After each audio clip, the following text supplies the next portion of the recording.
So guys, जियो financial services आज के दिन 292 यानी कि अपने बहुत इंपॉर्टेंट बेस के काफ़ी करीब था। लेकिन ऑल दो आपको जो आज के दिन की रिकवरी मिली है 294 इस लेवल तक आने के बाद में वापस से स्टॉक में थोड़ी बहुत रिकवरी देखने को मिली। अब इस रिकवरी के पीछे रीजंस क्या है? क्या हमें दिन के आखिर में मार्केट में बाहर आते देखने को मिले हैं? पॉसिबल है। मंडे मार्केट के लिए थोड़ी बहुत बाइंग भी यहाँ पर देखने को आज के दिन के आखिर में मिली होगी डेफिनेटली।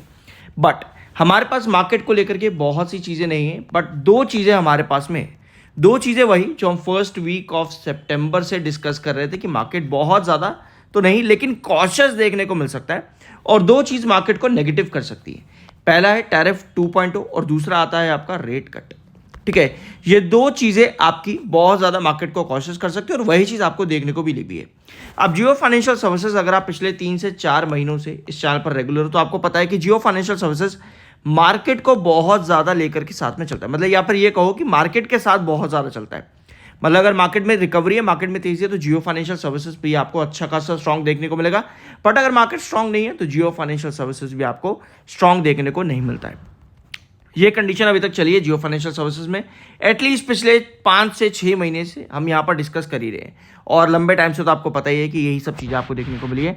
फिर चाहे आप टॉप से आए हो, सेंसेक्स का मार्केट का टॉप का लेवल और जियो फाइनेंशियल का टॉप का लेवल, आपको दोनों चीज़ें सिमिलर देखने को मिलेंगी कि मार्केट को बहुत ज़्यादा साथ में लेकर के चला है। अब जियो फाइनेंशियल सर्विसेज के अंदर आपकी पॉजिटिविटी क्या है? अगर हम कंपनी की बात करें तो कंपनी ने जो डाइवर्सिफिकेशन की बात करी थी, कंपनी ने वो किया भी है। डाइवर्सिफिकेशन के बाद जरूरी होता है कंपनी का एस्टैब्लिशमेंट, जो कि कंपनी ने किया भी है, और एस्टैब्लिशमेंट के बाद होता है उस पर ग्रोथ। अब ये भी कंपनी ने किया है, लेकिन अभी तक हमारे पास क्वार्टरली नंबर्स आने शुरू नहीं हुए। मतलब कि अगर हम ग्रोथ की बात करें कंपनी के, वो ग्रोथ कंपनी के डाइवर्सिफिकेशन और उसके ऊपर एस्टैब्लिशमेंट पे दिखेगा या नहीं दिखेगा, वो आने वाले Q2 से हमको मालूम पड़ेगा, अगर आप चीज़ों को सही तरीके से समझते हो। ठीक है, अब आप कहोगे भैया किस बात का डाइवर्सिफिकेशन, किस बात का एस्टैब्लिशमेंट, किस बात का ग्रोथ? हमें चार्ट पर ग्रोथ नहीं मिल रही, क्या करें ऐसी ग्रोथ का? ध्यान से सुनो। Jio BlackRock unveils made a new fund offer. पता ही आप लोगों को जियो ब्लैक रॉक एक इंपॉर्टेंट जॉइंट वेंचर है जियो फाइनेंशियल सर्विसेज के साथ में, जो कि बहुत जरूरी भी है और बिजनेस भी अच्छा खासा इसका देखने को मिल रहा है। हर दिन आपको देखने को मिलता है कहीं ना कहीं हर हफ्ते के बाद कंपनी अच्छा अनाउंसमेंट यहाँ पर करती है, जिसका पॉजिटिव इफेक्ट कंपनी के बिजनेस पर देखने को मिलता है। ठीक है, अब वो कैसे, अभी समझेंगे उसको। आगे आओ। आपको पता है कि जियो फाइनेंशियल अलियांस जो है ये भी जॉइंट वेंचर एक बना करके रखे हुए हैं। ये जॉइंट वेंचर है री इंश्योरेंस कंपनी का। ठीक है, री इंश्योरेंस कंपनी का है, जहां पर आपको जियो फाइनेंशियल सर्विसेज में एआई टेक्नोलॉजी की मदद भी देखने को मिलेगी। ऑल दिस पर मैं आपके साथ काफी सारे वीडियोस ले चुका हूं, और ये फाइनेंशियल और फंडामेंटल डिस्कशन बेसिकली हम यहां पर कर रहे हैं कि कंपनी का बिजनेस वाइज कैसे है। अब एक चीज ध्यान से सुनना, अभी आप लोगों को लगेगा यार क्या तू बिजनेस की बड़ाइयां कर रहा है। ठीक है, सो ये चैनल NISM सर्टिफाइड है, मतलब कि मैं NISM सर्टिफाइड हूँ, और जो कि सेबी रजिस्टर्ड एग्जाम होता है, तो आप चैनल को सब्सक्राइब कर सकते हो। जरूर कर देना, अच्छा लगता है, पैसे नहीं लगेंगे इस चीज़ के। ठीक है, तो वापस आते हैं आपके टॉपिक पे। अब एक चीज़ ध्यान से सुनो, जब भी आपका एक विजन होता है लॉन्ग टर्म का, आपके दिमाग में क्या आता है कि अगर हम ₹1 का शेयर बाय कर रहे हैं, ये आपके दिमाग में आता है ना कि लॉन्ग टर्म का सोच करके कंपनी का बिजनेस आज काफ़ी अच्छा दिख रहा है, 2 साल के अंदर ये ₹1 2000 हो जाएगा, ये सोच करके आप इन्वेस्ट करते हो ना। लेकिन लेकिन लेकिन मार्केट में आपको क्रैशेस भी देखने को मिलते हैं। ठीक है, और उस क्रैशेस का हिस्सा आप भी बनते हो। ठीक है, तो अगर कोई शेयर मान लो ₹100 का है, वो 100 से 200 हो गया। ठीक है, आप कहते हो नहीं भैया इतना तो नहीं, 300 तो जाए एटलीस्ट। ठीक है, उतनी देर में मार्केट क्रैश हो गया। मार्केट क्रैश हुआ तो वापस ₹100 या उसके आसपास आप आ गए। ठीक है, ₹100 या उसके आसपास आप वापस से आ गए। अब आप क्या करोगे? आप कहोगे यार कचरा कंपनी, बेकार कंपनी, ये फलाना ढिमकाना। आप कुछ भी नहीं देख रहे, मार्केट में क्रैश है, आपको उसका अंदाजा तक नहीं, आपको पता भी नहीं, आप सिर्फ कंपनी को देखते रहते हो। ठीक है, इसलिए कहते हैं अगर लॉन्ग टर्म का विजन है भी तो उसको आपको कभी ना कभी वाइंड अप भी करना पड़ जाता है। ये मजबूरी से करो चाहे जैसे मर्जी करो, लेकिन पोर्टफोलियो एट द एंड आपका है, इसको बचाने के लिए कोई और नहीं आएगा। तभी इसलिए कहते हैं कि भैया रिसर्च अच्छा करो, जिस दिन करना सीख जाओगे रिसर्च भी बढ़िया बात है। बट मैं समझता हूँ कि यहाँ पर जो भी आता है मार्केट के अंदर, वो एटलीस्ट एक बेसिक एजुकेशन तो लेकर के चलता ही है अपने साथ में। अब बेसिक एजुकेशन मतलब कि उसको पढ़ना लिखना आता है, नॉर्मल है, कॉमन सी बात है, सबको आता है, पढ़ना लिखना आता है उसको, तभी वो यहाँ पर आ पाया है मार्केट के अंदर, तभी आकर के इन्वेस्ट कर रहा है। तो अगर आप पढ़ना लिखना जानते हो तो भैया आपके पास में हाथ में आपके फोन है जिसमें आप ये वीडियो देख रहे हो, या टीवी है जिसमें आप ये वीडियो देख रहे हो, या कंप्यूटर लैपटॉप है जिसमें आप ये वीडियो देख रहे हो, तो भैया आपके पास में गूगल भी है। वो इंग्लिश हिंदी जो आपको लिखनी पढ़नी आती है एटलीस्ट उसका सर्च करो, कुछ रिसर्च करो, ठीक है। तो अब आते हैं आपके वापस टॉपिक पे। Q2 का प्री एनालिसिस यहां पर लेते हैं फटाफट से। ऑल्दो मैं इसके ऊपर आपके साथ पहले भी एक वीडियो डिस्कस कर चुका हूं, बट कोई बात नहीं, एक और क्विक एनालिसिस यहां पर लेते हैं। क्या पॉसिबिलिटी है कंपनी की 2025 सितंबर के क्वार्टर में, ठीक है। ऑल्दो अगर हम जून का क्वार्टर कंपनी का देखेंगे यहां पे, तो भैया कंपनी ने बहुत बढ़िया नंबर दिए। मतलब जून क्वार्टर अगर आप कंपनी का पास देखोगे ना, कंपनी फ्लैट देखने को मिलती है, और सेकंड लोएस्ट नंबर कंपनी के आते हैं जून के क्वार्टर में। लेकिन 2025 जून में कंपनी ने एक बेंचमार्क दिया। तो क्या जो अभी हम बात कर रहे थे आपका डाइवर्सिफिकेशन, एस्टैब्लिशमेंट, ये ग्रोथ क्या कंपनी की अब देखने को मिल चुकी थी हमको Q1 से ही। इस पर सवाल आपका, इस सवाल का जो जवाब है आपका वो मिलेगा आपको Q2 से। बल्कि अगर हम बात करें स्पेसिफिकली Q2 भी नहीं, क्योंकि Q2 कंपनी ऑलरेडी बेंचमार्क लेकर के चलती है।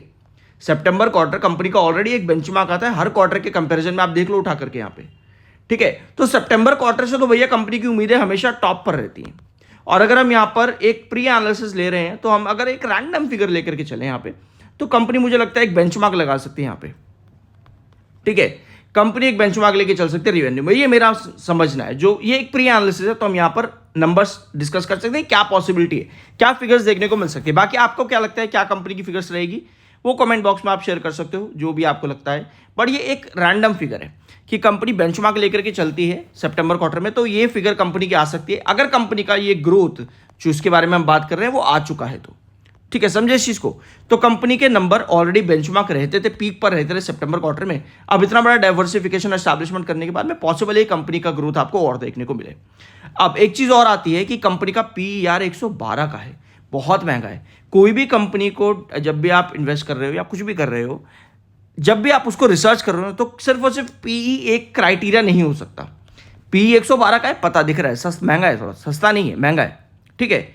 बट ये एक क्राइटेरिया नहीं होता। पीई डिपेंड होता है कंपनी की डिविडेंड कितना पे कर पा रही है, डिविडेंड कितना कंपनी दे रही है, और कंपनी के रेवेन्यू के अंदर कितना ग्रोथ आ रहा है रेगुलर बेस पर, फाइनेंशियल ईयर और क्वार्टर ऑन क्वार्टर पे कंपनी कितने प्रॉफिटेबिलिटी जनरेट कर पा रही है, कंपनी का मार्केट कैप किस तरह से ग्रो कर रहा है, कंपनी कितना बिजनेस पर ईयर ले पा रही है, टर्नओवर, बहुत चीजें होती हैं, उसके ऊपर जाकर ये पी डिपेंड करता है। बट अगर कंपनी डिविडेंड देना शुरू कर चुकी है ऑलरेडी, अगर कंपनी डिविडेंड पे करना शुरू कर चुकी है, आने वाले क्वार्टर्स में कंपनी लगातार एक बार, दो बार, तीन, चार, ऐसे कंपनी हर साल के अंदर दो दो तीन तीन क्वार्टर अगर डिविडेंड पे करती है, तो उसका पी हो सकता है आने वाले सालों के अंदर आपको 300 के लेवल के अंदर ही, मतलब कि 300 का जो शेयर आपका होगा, कभी अभी है बेसिकली 300 के पास ही है, ठीक है। तो 300 के लेवल पर भी आपका पी 20 के आसपास हो सकता है। तो ये फैक्टर्स होते हैं कि किस तरह से आप फंडामेंटल फाइनेंशियल एनालिसिस कर सकते हो, ठीक है। अब आते हैं प्रॉफिटेबिलिटी पर। इसी तरह से अब हमें पता है कंपनी सितंबर क्वार्टर में बेंचमार्क दी थी, और अगर आप प्रॉफिटेबिलिटी भी देखोगे तो कंपनी सितंबर क्वार्टर में प्रॉफिट भी तगड़े लेकर के आ रही है, ठीक है। यहां देखो, तो प्रॉफिटेबिलिटी में भी कंपनी का चांस है कंपनी 2 गुना प्रॉफिट पा सकती है क्या, पॉसिबिलिटी हाई है। कमेंट बॉक्स में मेंशन करना कि आपको क्या लगता है, अपना ओपिनियन यस या फिर नो में, और सब्सक्राइब करा करो, अच्छा लगता है, फ्री ऑफ कॉस्ट है, ठीक है। अब एक चीज अच्छी यहां पर हो रही है कि बहुत करीब हो आप यहां पर सुपरा के, हम एस को जो आपका जोन होता है, जो बेस आपका होता है, उसको सुपरा कहते हैं आज से, ठीक है। 27.2 का आपका आरएस है, जो कि बहुत बुलिश है, ठीक है। 27.2 आरएस है, बहुत बुलिश है। 57.2 का MFI bullish plus neutral technicals आपके यहां पर है। चार्ट्स आपको बताते हैं कि 292 एक बहुत इंपॉर्टेंट बेस आपका यहां पे है। 292 अगर 292 पे आता है, स्टेबिलिटी दिखाता है, तो हमें वहां से एक छोटा मोटा रिवर्सल क्या देखने को मिल सकता है। इसके चांसेस काफी हैं, क्योंकि 292 पहले भी एक इंपॉर्टेंट जोन रहा है आपका, भले ही रिस्ट्रिक्शन रहा हो, बट हैंगिंग सपोर्ट लेने के बाद में वापस एक बड़ी रिकवरी पहले भी दी है। तो 292 अगर आपका यहां पर टूटता है, तो वहां पर हम कोशिश कर सकते हैं कि एक हैंगिंग सपोर्ट आपका देखने को मिले, ठीक है। हैंगिंग बेस बनाता देखने को मिले ओवरऑल। अगर यहां पर बना पाता है हैंगिंग बेस, तो वहां पर आपका जो रिस्ट्रिक्शन जोन रहेगा वो चला जाएगा आपका 296 के आसपास, ठीक है, 296 के आसपास। लेकिन क्या मार्केट सुधर जाएगा? अभी हमने बात करी कि मार्केट में आपके पास एक चीज तो आ चुकी है नेगेटिव, जो कि टैरिफ 2.2 है। दूसरी चीज आनी बाकी है कि रेट कट होगा या नहीं होगा। अगर नहीं होता तो भैया उस पॉसिबिलिटी में अगर आपका जियो फाइनेंशियल सर्विसेज 292 पर इस तरह से पोजीशन बना लेता है और रेट कट नहीं होता, तो ऐसी कंडीशन पर 292 आपका ब्रेकडाउन होता है, और फिर आपका जो वापस से जोन आता है वो है 282, ठीक है, अब इसको जस्टिफिकेशन कैसे करें हम यहाँ पे, तो चार्ट को थोड़ा सा और सही से समझते हैं। आपको यहाँ पर दिख रहा है बॉलिंजर बैंड, ठीक है, बॉलिंजर बैंड आपको यहाँ पे दिख रहा होगा, ये ब्लू ट्रेंड, ये ग्रीन येलो ट्रेंड, सॉरी वापस से मार्क करते हैं, ये ब्लू ट्रेंड, ये आपको यहाँ पर दिख रहा है येलो ट्रेंड या गोल्डन क्रॉसओवर, और ये एक और ब्लू ट्रेंड। अब ये तीनों ट्रेंड जो आपके ना एक दूसरे से अलग अलग जा रहे हैं, ठीक है। आपको पता है कि जब भी इस तरह का ट्रेंड आपका बन रहा हो जिसमें बहुत ज़्यादा डिस्टेंस जा रहा है दोनों ब्लू क्रॉसओवर्स के बीच में, ऐसे में जो आपका डिफरेंस है वो बहुत ज़्यादा हो जाता है, मतलब कि आपकी वॉलेटिलिटी काफ़ी ज़्यादा हाई हो जाती है। और हाई वॉलेटिलिटी जब भी आपके एक्सपैंड होते हैं, इस तरह से बॉलिंजर बैंड एक्सपैंड होना शुरू हो जाते हैं, तो ऐसी कंडीशन में वॉलेटिलिटी बहुत ज़्यादा हाई हो जाती है और फिर बड़ी रिकवरी के चांसेस काफ़ी कम हो जाते हैं। छोटी मोटी रिकवरी आपको भले ही देखने को मिले, बट उसके अंदर भी आपके बॉलिंजर बैंड जो हैं एक साथ कोलाइड होने बहुत ज़्यादा जरूरी है। बट अगर इस तरह की कंडीशन बन रही है, मतलब कि आपका कहीं ना कहीं जो फॉल है वो थोड़ा सा लंबा चल सकता है, या फिर फॉल के अंदर कंसोलिडेशन चल सकता है, जिसमें आपका येलो क्रॉसओवर और ऊपर वाला ब्लू क्रॉसओवर मर्ज होने की कोशिश करेगा नीचे वाले ब्लू क्रॉसओवर में। तो ये कंडीशन अभी आपकी जियो फाइनेंशियल सर्विसेज के अंदर। आई होप कि ये वीडियो आपका पसंद आया होगा। सब्सक्राइब जरूर कर देना, वी आर NISM सर्टिफाइड। मिलता है अगले वीडियो में। बाय सेल की कोई रिकमेंडेशन नहीं है, वो आपकी अपनी मर्जी और अपने ओपिनियन होना चाहिए।